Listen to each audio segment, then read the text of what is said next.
Hey everybody, welcome back. I'm Deez. This is my workshop. Part 2 of the Millie engine build starts right now. I was just reviewing the plans, and the next thing I want to work on are the cylinder mount and the cylinder itself with the piston. The issue, according to the plans, I can use 1/2 inch by 5/16, or 1/2 inch for the riser or the mount, and 5/16 square stock for the cylinder itself. The problem is the piston that I'm going to use, the piston rod that I want to use. Again, I'm trying to use materials I have. I didn't buy specific to these plans materials, so I'm adjusting as I go. This one is a little thicker, and I don't want to go with a smaller rod for the piston. They call for 1/8 inch. This one is 150 thou instead of 125 thou. I don't want to go smaller than 125 thou, but that's the other alternative that I have. It's just too small.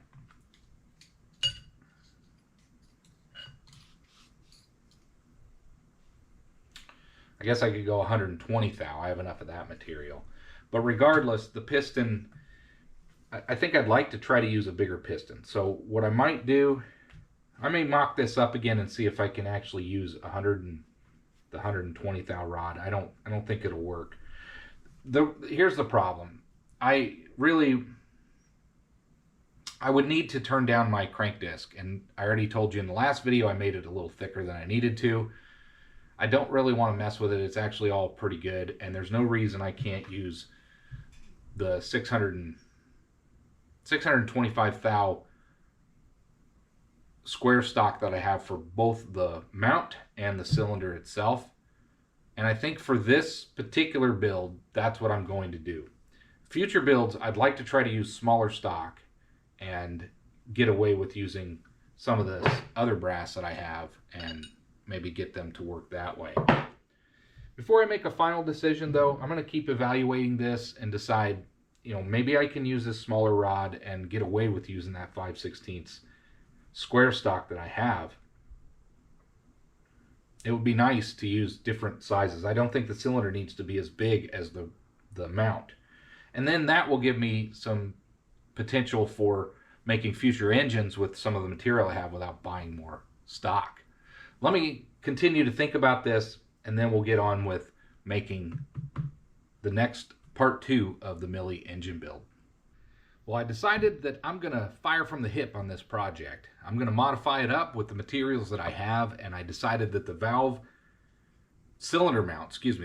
or cylinder mount, I'm going to use this flat bar. This is going to be plenty big so I can mount my cylinder to it. It's going to be a lot like the wobbler that I made, in the sense that the valve plate is thinner but thick but wider. And then I'm going to use this 625 thou square stock for the cylinder. And the reason for that is all of my components, my flywheel, my cylinder discs that I've already made, everything is going to fit with the clearances that I need for when I put the piston in and the crank pin. They're going to clear the crank disc. This is a material I'm going to use, and I think the first thing we're going to work on is going to be the cylinder mount. First thing we need to do is cut this off. One other thing I wanted to mention, I want a base for this little Millie engine, and I like this heavy steel stuff, so I'm going to use this piece of steel plate, 1/2 inch, that I have scrap left over from the wobbler engine. It's going to be nice and heavy, and I'm going to clean all this up, get all the mill scale off, and this is going to be the piece we use for the base. We'll be able to drill 2 holes in the bottom into the mount, and that we'll use some cap head screws, recess those just like we did with the wobbler engine, and that'll be a really cool, nice little base for this engine.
you know, here I am squaring this piece up. This is going to be the mount for everything.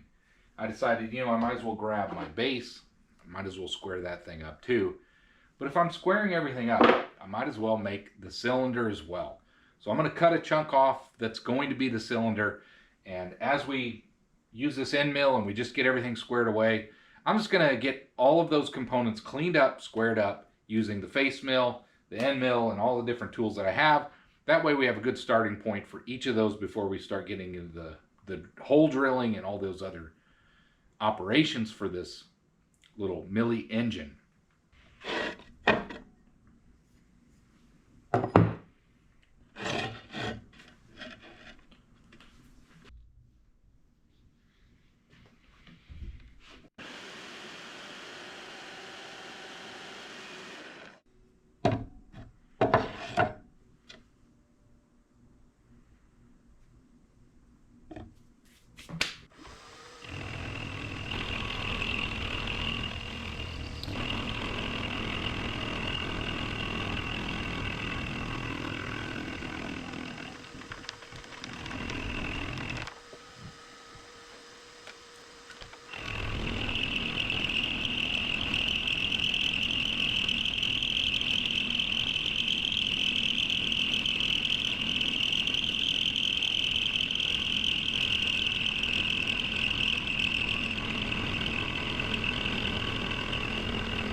Now that we got those parts cleaned up, we are ready to continue this build.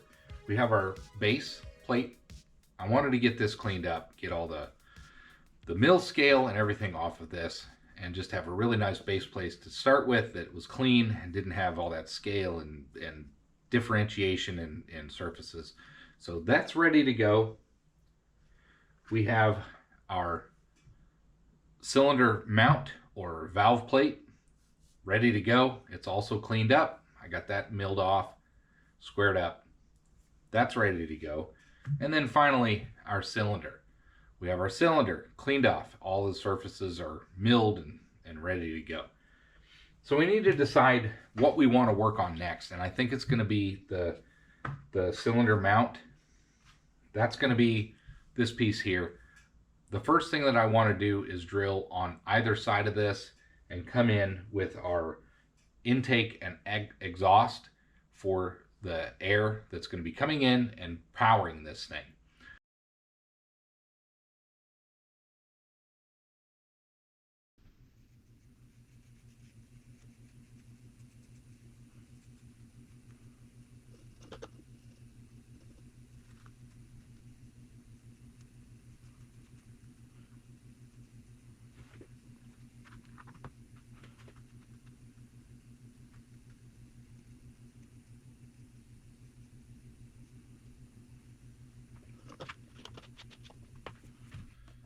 Let's take some measurements because we want to lay out our components that we're going to work on in this video.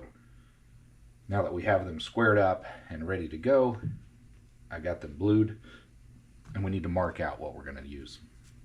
So let's just take some dimensions. We'll do the cylinder.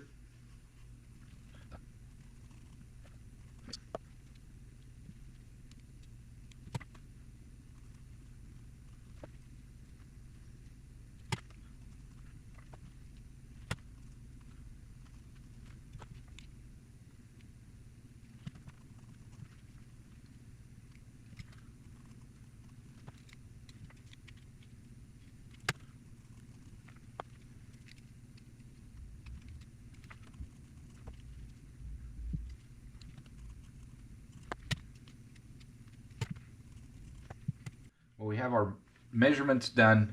Now what we need to do is lay these out. So we got to do a little bit of math, and I'd like to try to use my surface plate for this. Why not? I have it, and that's what it's for. I think the first thing I want to do is get some center lines going for all these pieces.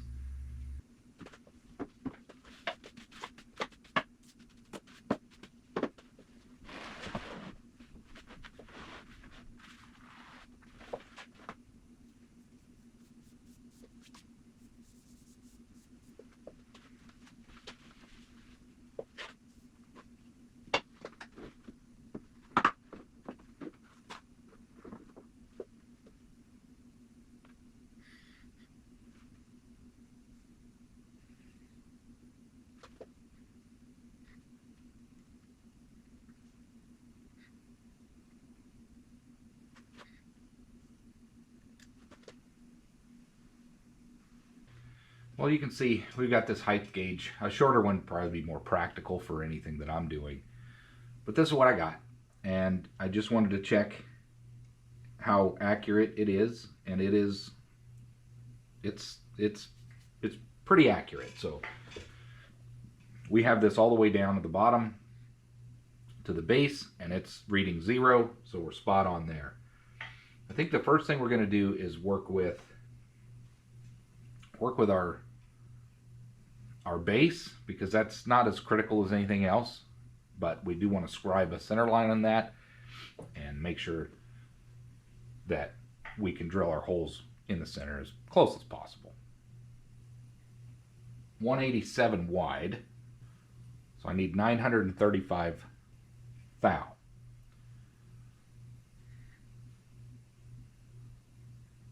So in theory, that's going to be our center line. Let's just do a quick little test, and we'll flip it over and we'll see how accurate that is.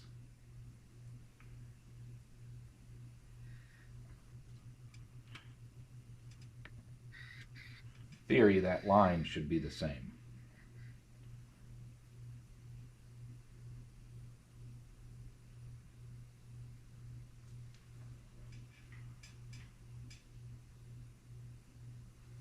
How about that? We got her on the money.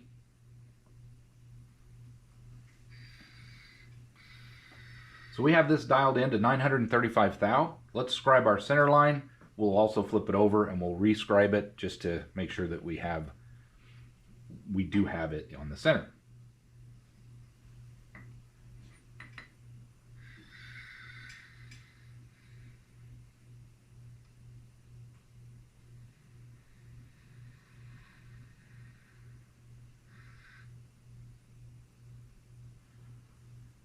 Do it end for end.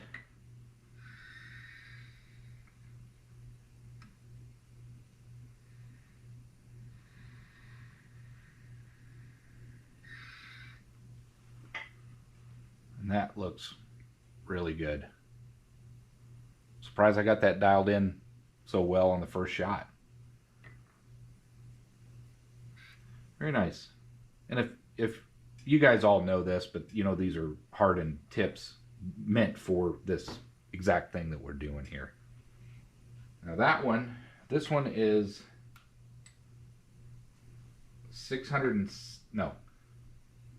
1475 wide. Let's double check that. Yes.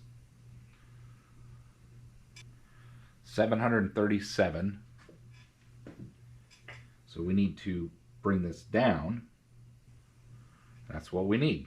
So we'll do a test again. We want to make sure that it's going to do what we need it to do.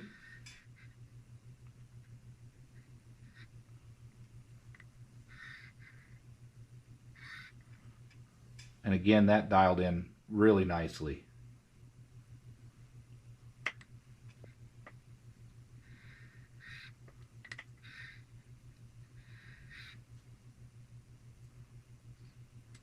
That worked out good. See if I can get you a little better shot here. So yeah, we've got this set dialed in to 737 and a half, and we just scribed that line in there. Looks really good. Next thing is we want to work on that little guy, and that, though, let's see, so the width here, that's a 617 wide, so half of that is 308 and a half. So we need to adjust this at 308. Now, if we got that right, we should be able to mark this and flip it over and test it. So let's check that out.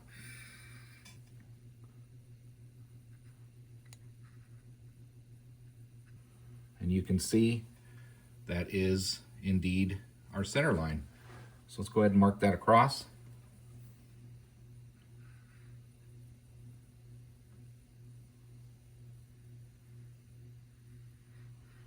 Flip it over, do the same.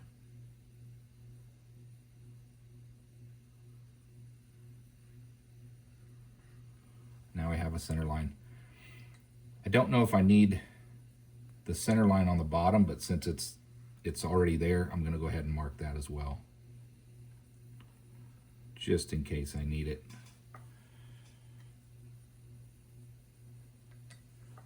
But this worked out really well to mark our center lines. Really happy with how easy this seemed to be to dial in. So I'm going to work on my other layouts for the holes, but I want to come from the top down, because this part that I have is taller than the original. You know, this actually doesn't say how tall it should be. So I'm going to work from the top down. The first center line is 3/32 down, which is 93 thou and 8/10. So what I did was I took the total height of this gauge, or of this block, and I subtracted the 93.5 thou from it, and that left me at 20542. So I have this 2 inches, 542, and we're going to scribe a line across. and then we'll double check it with our caliper to make sure it's lining up. So this should be ready to scribe across. Like I said, we'll test it, but it's not very.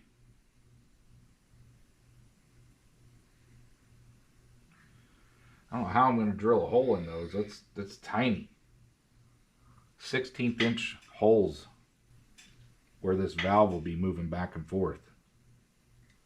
Well, this thing really is small. Scribed, let's just double check it with our caliper. Should be about 938. And sure enough, it is. So we're going to go ahead and scribe that across.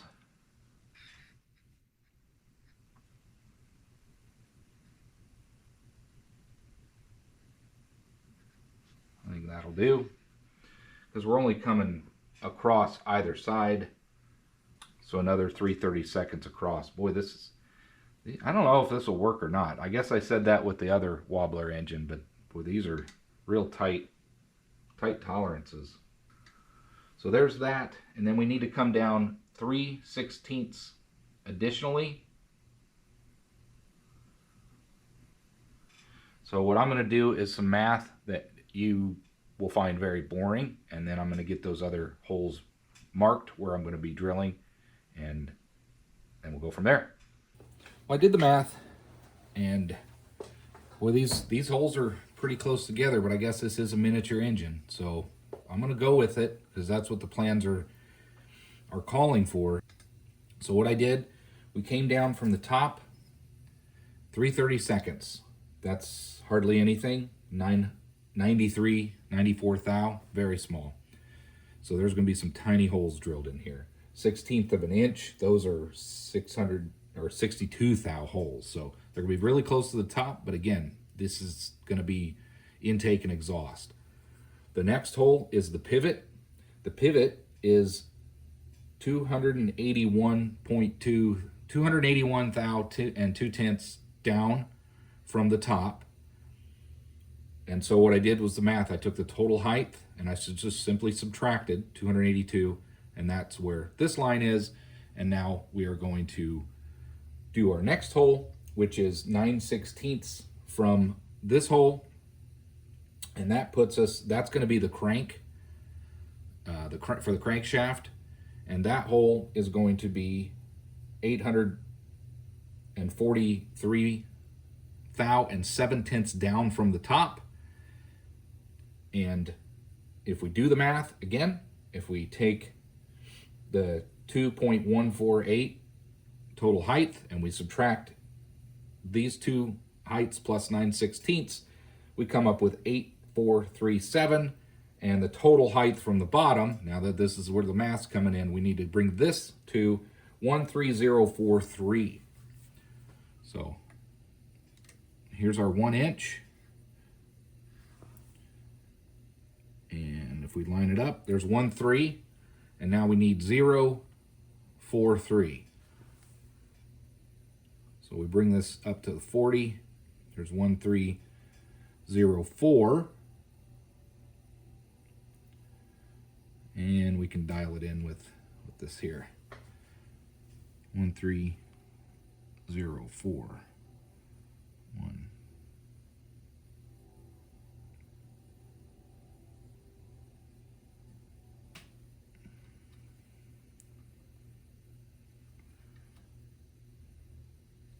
I need a little adjustment.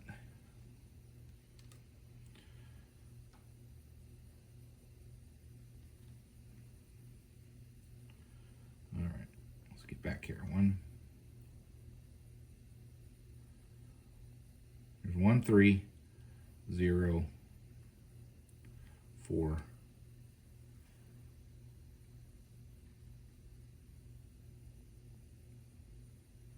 3. 1.304. 1.304. I got that wrong. It's 1.304. Glad I double checked that. We got that way wrong. We want 1.304. 0.04.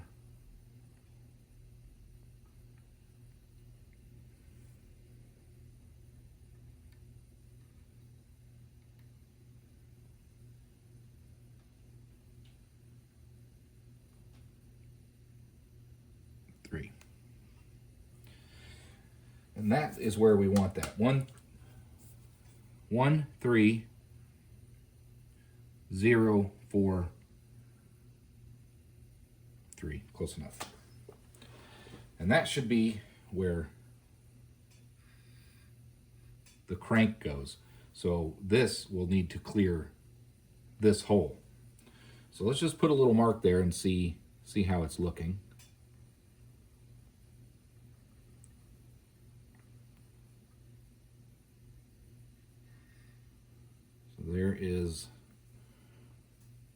There's our mark, and again this is going to be up here. I may have to cut down this part. It may be too tall to clear the crank. I'll do some double checking, but I'll probably have to cut this. I'll probably have to cut this part down. Sorry, I was off camera. So if we look at that mark that I made, let's make it a little more prominent. That should be where we're going to have the crank hole, but again, this part is not to spec. I'm going to have to probably cut this more to spec, because you can see that it's going to be interfering, because the crank disc is going to be down here. So that's not going to work. So we'll have to reevaluate this part. But those should be our holes that we're going to need. And again, if we measure that, it should be 8.437 from the top. So those are that's where those parts should be. I'll have to double check the height of this. This needs to be more accurate because it's going to interfere with the holes and as the motion's going. I just thought you'd like a close-up shot of this. This is pretty cool. Well, I went back and looked at the directions, and the total length of this part should be 1730 seconds. 1730 seconds is 5312. 5312 in height. And this is currently 775. So we want to subtract 5312 from 775. 2438 is what I need to take away from that. So I'm gonna get this back in the mill and shorten this part up.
Well, that 3/4 inch end mill did a pretty good job, but did we do a good job getting this thing to the height we need?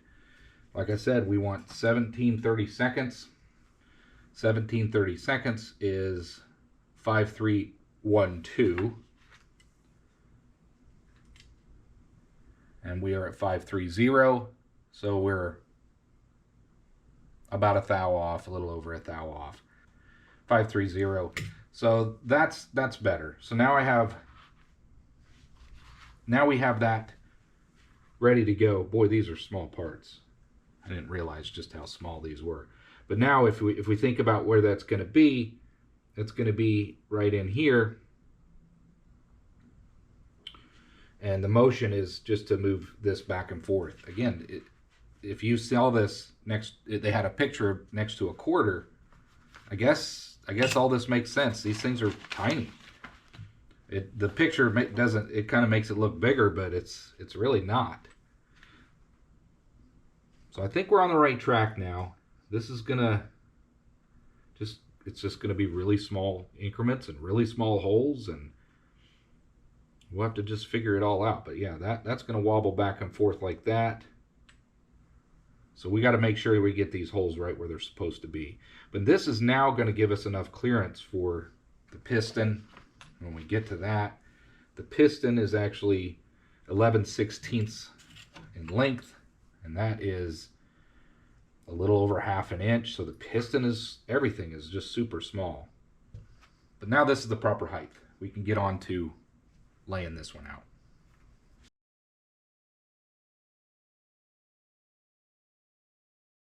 I thought it would be good for me to take a moment and refine my notes. I'm doing a lot of addition and subtraction because my valve mount is a little taller than the original plans and wider, so I'm needing to do a little bit of math. But I think what I want to do is take some notes, because these measurements are going to come in handy. I'm going to need to know them again when I get over to the mill and I'm using the DRO. All of these layout lines are really to just keep me honest, and once I have my mill and drill and everything ready to go, I'll know that I am where I should be. So what I want to do is draw each of these components and take make it a little cleaner, make my notes a little cleaner so that I can reference them when I get onto the milling operations.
I just spent the better part of an hour translating the plans to my adjustments, to the changes that I'm going to make, and some of the different materials that I have versus what the plans are.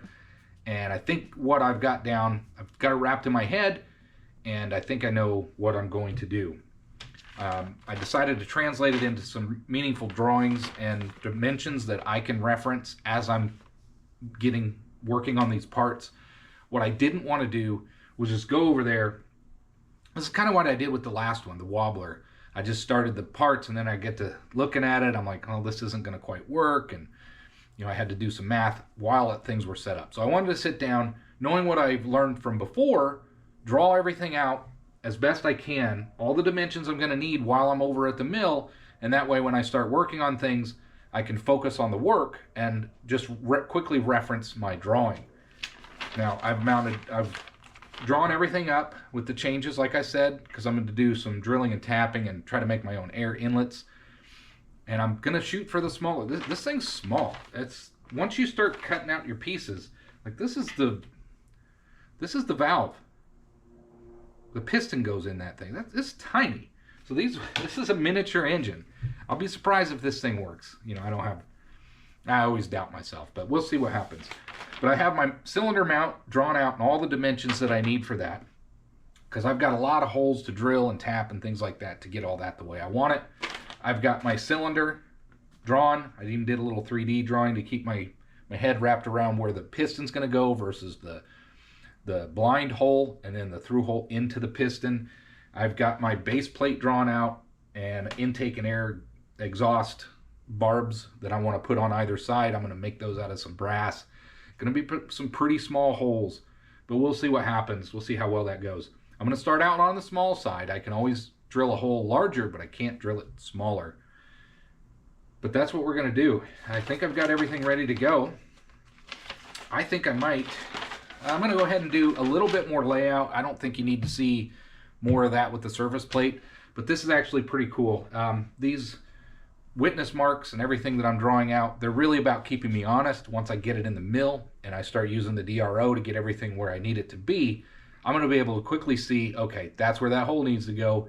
If I'm 100 thou off because I'm using the wobble gauge or the wobble center finder, this will quickly tell you, hey, something's not quite right. Double check your measurements. I think what I'm going to do, I've got a couple more marks that I want to put on my parts before I get started with the mill work. I'll bring you back when we're ready to start doing some mill work, and hopefully we can make some progress on this Millie engine.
I'd like to finish the valve plate, the mount.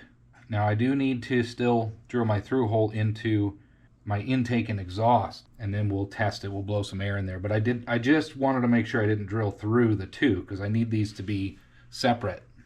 So that's good. And then we have our 1032 drilled and tapped to mount things to. Let's just do a quick test mount, because why not?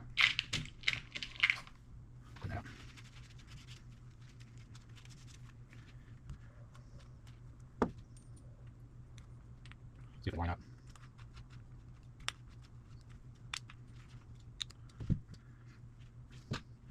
Before I close this video out, I do want to finish the valve plate.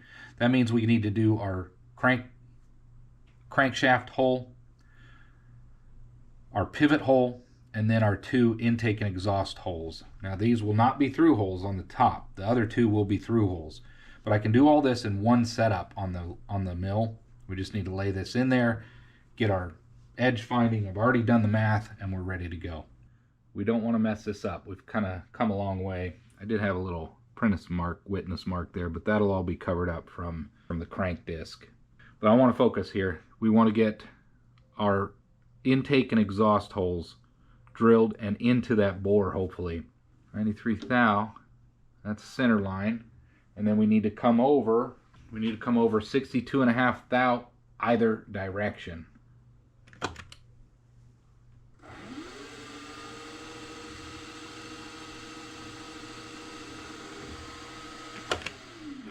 And we want to drill down no more than 0.1775. That should get us into that bore.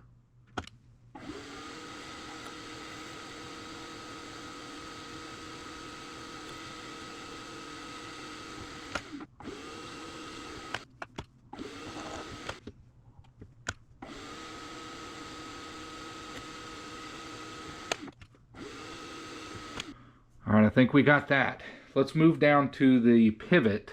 We need to go down 1875, or a total of 2812.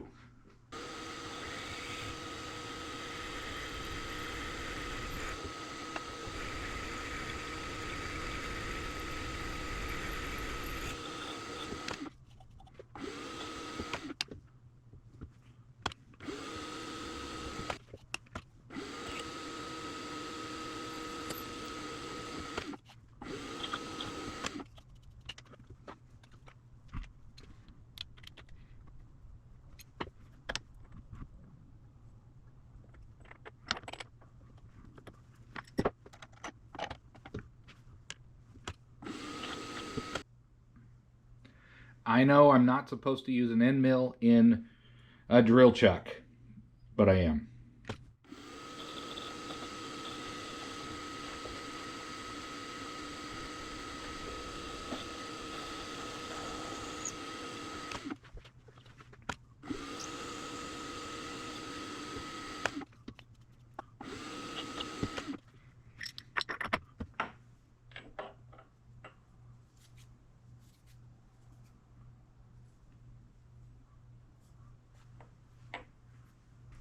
Well, let's do a final test fit. We got quite a bit done today. A lot of it was planning and thinking and just taking our time to make sure we didn't mess up our valve plate. This is, you got to get all these right. And what really makes this challenging, this is more challenging than the larger one. These holes have got to be precise. You don't have much room to mess up. By slowing down and taking it easy, I was able to make it work. So let's just do a quick mock-up and see where we are today. We got our base done, and when we make some intake and exhaust manifolds, or whatever you want to call them, we're going to make sure that they're 440. Now they're going to be tiny holes. I got to drill a hole down the center of a 440 threaded brass rod. It's going to be tricky. I think we can do it though. We're doing okay. We're just taking our time. I tested the holes. I was able to blow through one. I didn't blow through the center. We didn't start the cylinder yet. I'm going to wait on that. That'll be the next video, cylinder and some of the other things.